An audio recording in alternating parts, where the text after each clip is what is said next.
This will be our third and final video for your notes for 31st.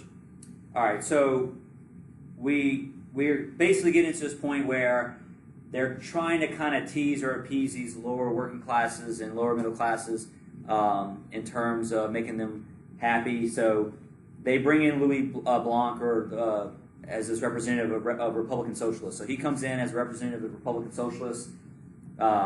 And he pressed for the recognition of a socialist right to work. So he writes this book called The Organization of Work. He's all about the government providing jobs and offering jobs so everybody has the ability and right to work.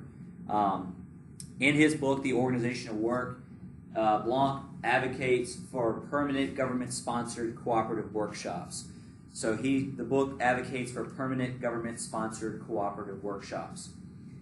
This would be an alternative to capitalist employment, basically meaning that the government always provides or makes jobs available for people to take on, essentially. So at least for a little while, they bring him in and tries to attempt to develop these workshops and try to implement socialist-type tactics in this new Second Republic. All right, so the Paris workshops we're looking at next. Moderates wanted no such thing. They compromised by making national workshops that did little more than pick and shovel public work jobs. So moderates didn't want full-on workshops that employed all people. They compromised by making national workshops in Paris that did little more than do pick and shovel type public work projects. It didn't really satisfy anybody, but it was better than nothing, so they went along with it. So it didn't make either side 100% happy, but there was something, so they were okay. Thousands of desperate poor people came to Paris for work as the economic crisis worsened. So all these jobs the government makes are very attractive. Thousands begin to pour in to try to get these jobs. So thousands begin to pour in. By March, you had 10,000 trying to work in the shops, and then you have 120,000 by June. So March, you had 10,000 trying to work in these shops in Paris, and then 120,000 by June.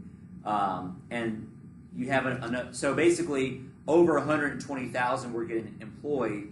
Another 80,000 were looking to get hired. So 120,000 were working by summer or at 48. 80,000 were trying to get employed. So it was going to balloon and get bigger and bigger because they're offering free jobs basically from the government, and people wanted the jobs, but the government just didn't have a way to basically provide for all these people. All right, the 1848 election. So while they had the provisional government, they had to have an election for the actual people who will hold these spots long term. Voting for the first time, the people of France sent 500 monarchists and conservatives to the new parliament. So they're going to have a massive parliament, kind of like before in the French Revolution, and then when given the opportunity to vote, when like regular people, when universal male suffrage, were given the right or the ability to vote, they sent 500 monarchists and conservatives to go serve in the government. 270 modern Republicans were put in, as well as 80 radicals and socialists. So the monarchists, again, the conservatives, again, outnumber the liberals and the radicals in the new parliament in the Second Republic. So 500 monarchists and conservatives get elected in, and then 270 moderate Republicans, and then about 80 radicals or socialists got voted in as well. It was a huge defeat for Republicans in the election, and the first Constituent Assembly is what they called it. So it was the first Constituent Assembly of the new Republic. But it was a huge defeat because they gave everybody the vote, and then everybody just voted in more conservatives, so it just kind of backfired.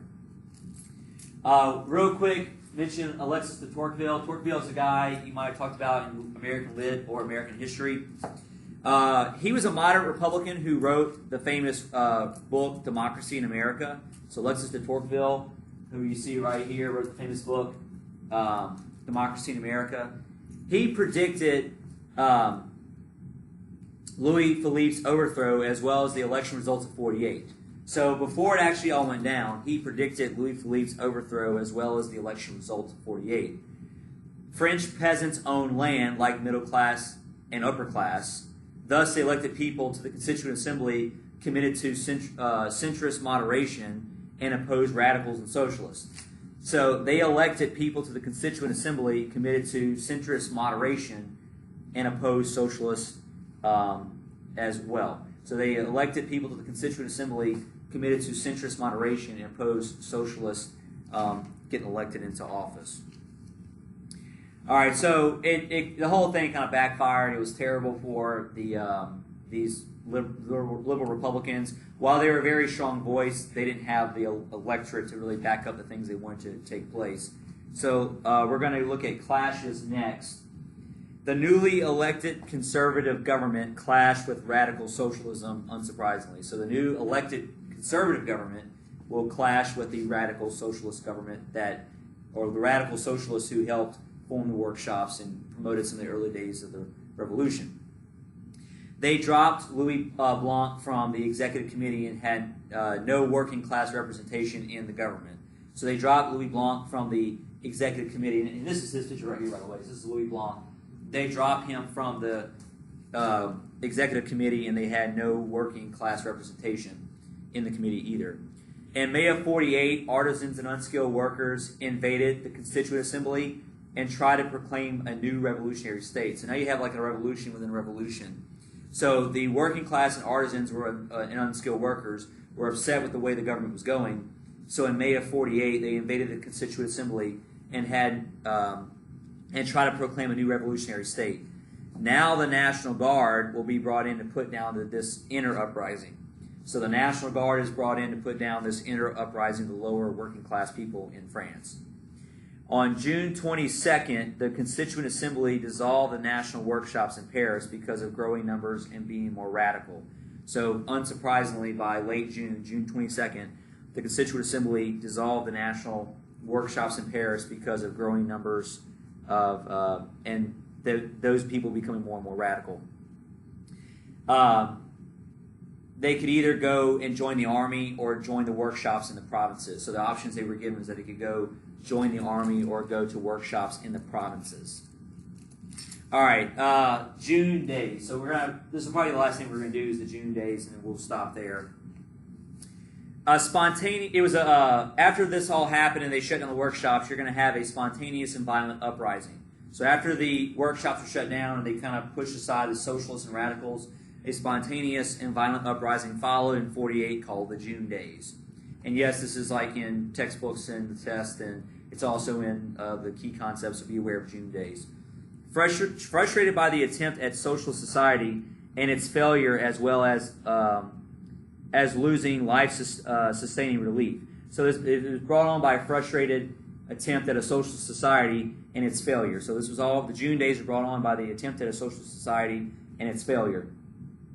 Barricades again sprang up, just like they had earlier that same year. Remember, all the revolution in 48 happened in February, and now you're in June. So barricades sprang up again, this time with like lower classes putting them together, and a class war began. So the June Days is more about a class war between the middle class and upper classes versus the lower income working classes. This time the government had the support of the army and the peasants, though. So the government had the support of the army and peasants this time around. After 3 terrible days, the June Days, of street fighting and 10,000 casualties, the army put down the revolt. So after 3 terrible days of street fighting and 10,000 casualties, the army defeated the revolt. So that basically wraps up the revolutions. They're going to go to a strong executive. After 4 short months, the generous Democratic Republicans were replaced by a strong executive from the Constituent Assembly. This allowed Louis Napoleon, the nephew of Napoleon I, to win a landslide victory in the election of December of 48. So they also elect a president. And so the nephew of Napoleon Bonaparte, Louis Napoleon, won a landslide victory because the people of France wanted a strong executive to help rule the country. So he'll be elected the first president of the Second Republic in 1848. And so essentially what happens is you're going to have the establishment of a semi-authoritarian regime that develops here. So I'll repeat that one more time in case you didn't get it. After 4 short months, the generous Democratic Republic, was replaced by a strong executive from the Constituent Assembly. This allowed Louis Napoleon, who was the nephew of Napoleon I, to win a landslide victory in the election of 1848 as president. He'll serve as president for a few years, but then later he's going to basically turn this into a dictatorship, which we'll more on that later on. And so he's going to basically have the government now will be a semi-authoritarian regime. And so while it's a Republican name, it's still very strong and powerful and influential. We'll stop there. We'll see you on Monday. Have a good weekend.